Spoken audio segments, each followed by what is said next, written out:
le scénario est digne d'un des plus mauvais films. Il est pourtant loin de n'appartenir qu'à la fiction. Dans la nuit du 17 au 18 octobre dernier, Miou Miou, Sylvette Terry de son vrai nom, a perdu le dernier homme de sa vie.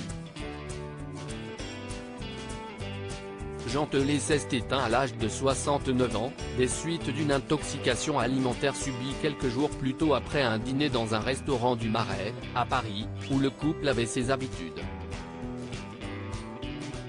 Siesti dans les bras de Miou Miou, dont il était amoureux depuis près de 25 ans, qu'il a rendu son dernier souffle avant que les secours, appelés par la comédienne, ne finissent par arriver.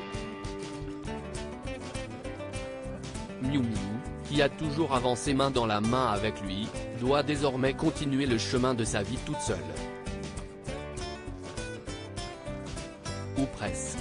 Si elle a perdu son amour, Sylvette Terry peut compter sur le soutien, le réconfort et la présence de ses deux filles, Angèle et Jeanne. La première, 48 ans, est scénariste. Elle est issue de la romance de l'actrice avec Patrick Dewar. La seconde, 44 ans, est comédienne, scénariste et réalisatrice. Elle est la fille de Julien Clerc qui a également adopté Angèle après le suicide de Patrick Dewar. Le trio est plus soudé que jamais depuis la disparition brutale de Jean Telet. Angèle et Jeanne se relaient au chevet de leur mère pour tenter de lui faire admettre l'inacceptable, rapporte Paris Match. Miou est totalement bouleversée. Angèle et Jeanne la soutiennent dans cette épreuve qui nous touche tous, confie un proche. L'épauler, l'aider et lui changer les idées sont les seules choses que les filles peuvent faire pour l'instant, en attendant le redouté ultime adieu lors des obsèques.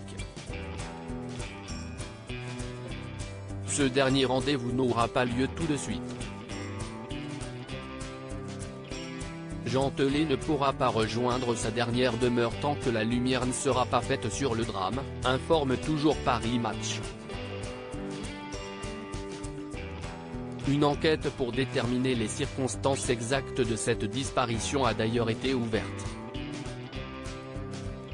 Une fois le travail terminé, Miou Miou pourra enfin dire au revoir au dernier homme de sa vie sans qui le quotidien s'annonce bien sombre.